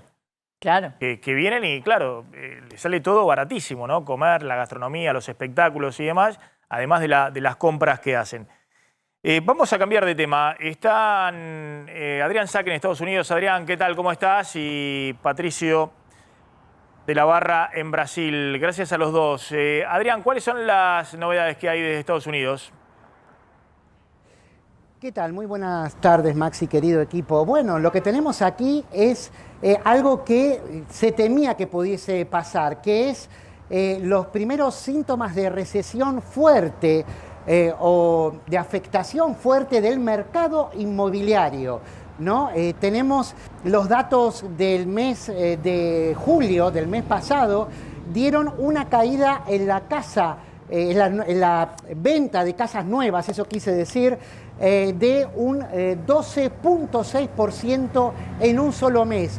¿Eso con qué está vinculado? Con el aumento de la tasa de interés por parte de la Reserva Federal. Recordemos que fue un aumento doble y récord, 2 aumentos en realidad, de 3/4 partes de punto que llevaron a la tasa de interés de estar prácticamente en cero en la pandemia a estar entre un 2 y un 2.25%, y además la perspectiva de aumentarla 3/4 partes de punto más en septiembre, a la que no ha renunciado la Reserva Federal. Esto hizo que, bueno, se empezaran a detener las ventas en el mercado inmobiliario, y sabemos lo que pasa, sobre todo acá en los Estados Unidos, cuando el mercado inmobiliario se detiene, con todo lo que implica para la actividad económica, sobre todo para la construcción, para el transporte, para la logística y para todas las industrias que están justamente implicadas en la construcción y en la venta de casas, particularmente la de casas nuevas, que estaban en un boom muy fuerte.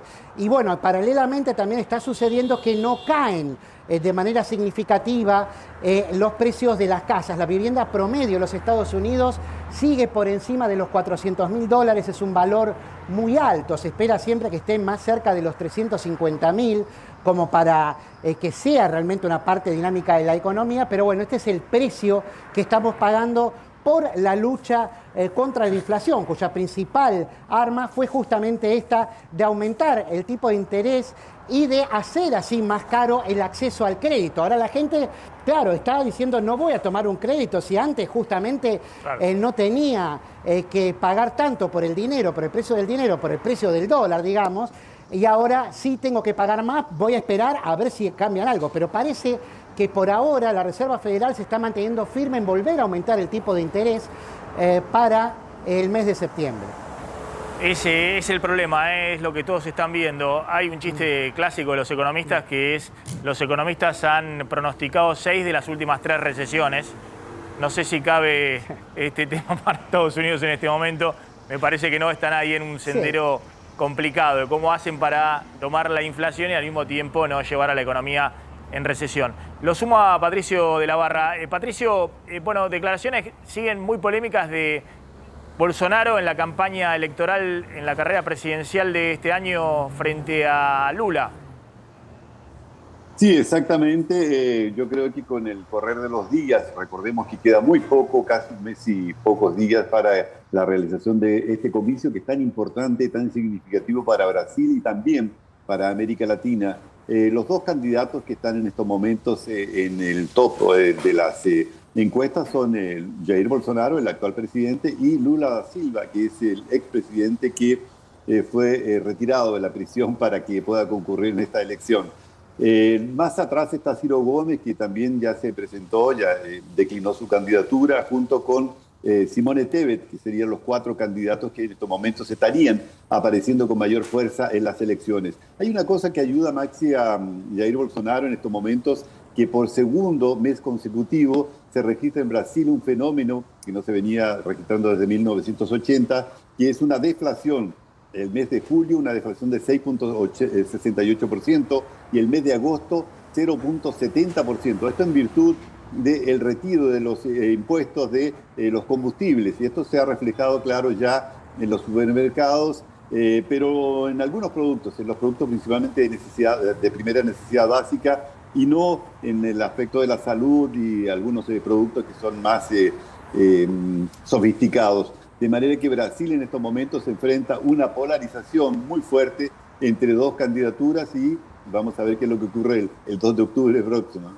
Patricio, gracias. Te agradezco, Adrián Sack desde Estados Unidos, como siempre, impecable, muy amable. Por favor. En un ratito, cuando volvamos de la tanda, vamos a hablar de qué está haciendo Massa para tratar de destrabar el mercado cambiario. Voy a contar cómo está evaluando una fórmula para destrabar 3.000 millones de dólares del campo en septiembre. Y Slotnick va a contar cómo se complementa esto con un plan para cuidar los dólares, con distintos tipos de controles para las importaciones, para que no sea un colador el Banco Central y no se le escurran los dólares con sobre facturación de importaciones y otro tipo de maniobras que estaban ocurriendo en los últimos meses. Antes... Bueno, contábamos que era fundamental destrabar en algún momento, y es fundamental destrabar en algún momento el mercado cambiario y los dólares para el Banco Central. Ayer Massa aparece de manera sorpresiva, como contamos, en la reunión de Coninagro, que como saben es una de las patas de la mesa de enlace, y además es todo el movimiento cooperativo agropecuario, y de alguna manera fue un guiño para el sector.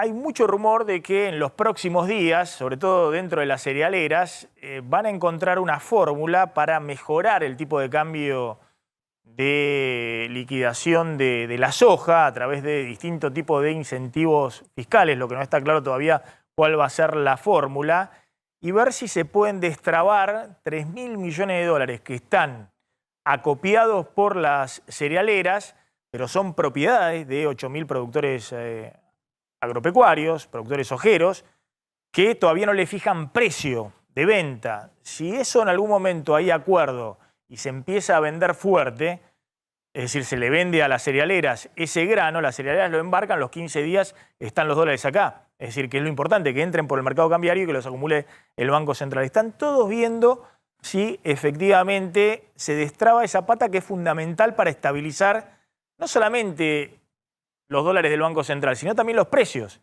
Si el Banco Central acumula dólares, tiene posibilidad también de que haya más fluidez en el pago de importaciones y de esa manera que no haya tantas remarcaciones preventivas, sobre todo porque necesita un puente entre septiembre y octubre para llegar a la liquidación de la cosecha fina del trigo en diciembre.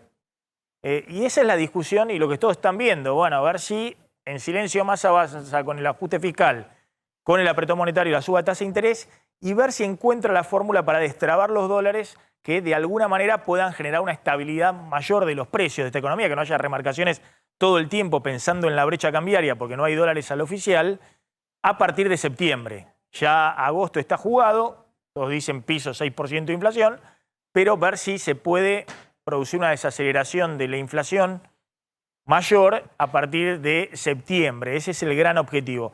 Vos contás que por el otro lado, atención porque se vienen distintos tipos de medidas para cuidar los dólares del Banco Central, básicamente para que no haya maniobras de sobrefacturación de importaciones. No, y de hecho se está redactando la resolución en el Ministerio de Economía porque en las próximas horas, los próximos días se va a dar a conocer una resolución, medidas para justamente cuidar el ingreso de importaciones. ¿Qué tipo de medidas? Trajimos algunas placas.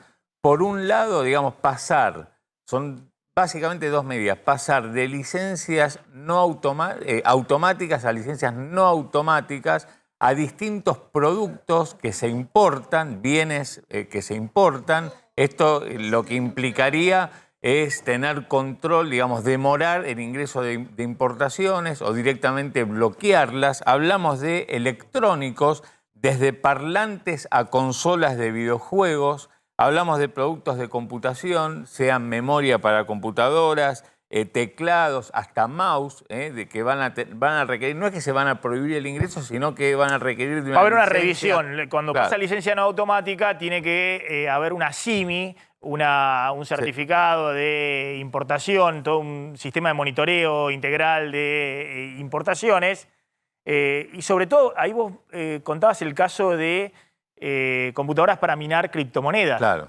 Y todo tipo de componentes para minar criptomonedas. Una cosa insólita. Ingresaban en la Argentina una cantidad enorme de importaciones por el canal automático, sin ningún tipo de revisión, para minar criptomonedas que además generaban un consumo de energía adicional a precios subsidiados. Claro. Ahora tenés desde electrónicos a máquinas de cortar pelo, a perchas, o sea, digamos que tienen valor muy chiquito, bebidas alcohólicas, whisky sobre todo, otras bebidas blancas, a máquinas tragamonedas, que Massa hizo alusión la semana pasada. Es insólito que pasen por el canal de licencias automáticas. Y yates, aviones de lujo y motos de agua, que hasta ahora... Bueno, que fueron importaciones también que volaron, más allá de que hay investigaciones sobre facturación y denuncias abiertas, pero importaciones que volaron al tipo de cambio oficial baratito de 130 a 135 pesitos. Y el otro capítulo, y este es muy importante, Maxi, tiene que ver con la importación de servicios, ya no de bienes, donde se van a tener que pedir autorización, por ejemplo, profesionales, para cuando hacen una exportación de algún servicio que brindan, van a tener que primero autorizar esa importación. El pago de importación de servicios es la más difícil de controlar porque se estaban pagando a empresas norteamericanas todo tipo de aplicaciones, de software y demás, incomprobable. Bueno, eso. Y era una vía de salida de dólares al tipo de cambio oficial enorme. Estamos hablando de los últimos 2 años. Ahora está Mitchell en la aduana tratando de poner controles a cosas que salían con una brecha cambiaria de 100% a dólar barato y con operaciones de sobrefacturación muy importantes. Ahí tenemos el punteo, fletes, desarrollo de software, pago de seguros, consultorías, bueno, todo eso justamente va a tener ahí una declaración anticipada antes de hacerlo. Bien, una línea final, Flor, con el tema que hablamos del Congreso y la ley de alcohol cero. Se retomó ayer el debate en el Congreso, todavía está en comisión, hay varios proyectos en danza, la ven difícil, hay mucha resistencia de algunas provincias para que se trate esta ley. Ah, mira vos, que está rigiendo solo... Tiene 9 provincias donde está funcionando. En realidad, algunos municipios... ¿Provincia de Buenos Aires? ¿Provincia de Buenos Aires? No, ¿Y ciudad? No. ¿Y ciudad? Y en ciudad tampoco. Ojalá. 0,5. Ah, mira vos. Bueno, gracias, Flor. Gracias, colega. Ya está Mariana Contartesi en el aire de A24. Buenas tardes, Maxi. Bien, ¿y vos? ¿Está varonil hoy? ¿Está varonil? Estoy varonil, sí. ¿Está varonil? Gracias a la gente de varonil ahí en Corrientes 2238. Está lindo el saco, Gracias. No, pero aparte tiene un tramado. A ver, tiene un tramado lindo. Está medio calentito para el día de hoy. Hoy es un día primaveral y me vine con un saquito un poquito de invierno. Sí, pero no me acaba. Voy a tocar la textura, es un poquito gruesa. Aun cuando algún televidente tuyo fanático dice, no lo toques a Maxi. No lo toco a Maxi. ¿Por qué no lo voy a tocar a Maxi? ¿Por qué no? Mirá, te toco. Yo voy a tocar la textura, pero muy delicadamente. Dale. Es muy linda. Este muy de linda, primavera, muy linda, ¿o no? Sí, claro. Y Sí. aparte verde, muy lindo. Levantamos. Levanta, Sí. es... Viste que ahora van a decir buena nos energía. tocamos. Para que saben, nos tocamos con Maxi. Maxi, esto es muy lindo el saco, pero ahora cuando salgas, sácatelo porque... Lo mismo no me pongo tan colorado como cuando... No, es Robertito. Cuando tu colega. Es Robertito. Se quedan con Mariana Contartesi en el aire de A24. Nos reencontramos mañana, Mariana. Gracias.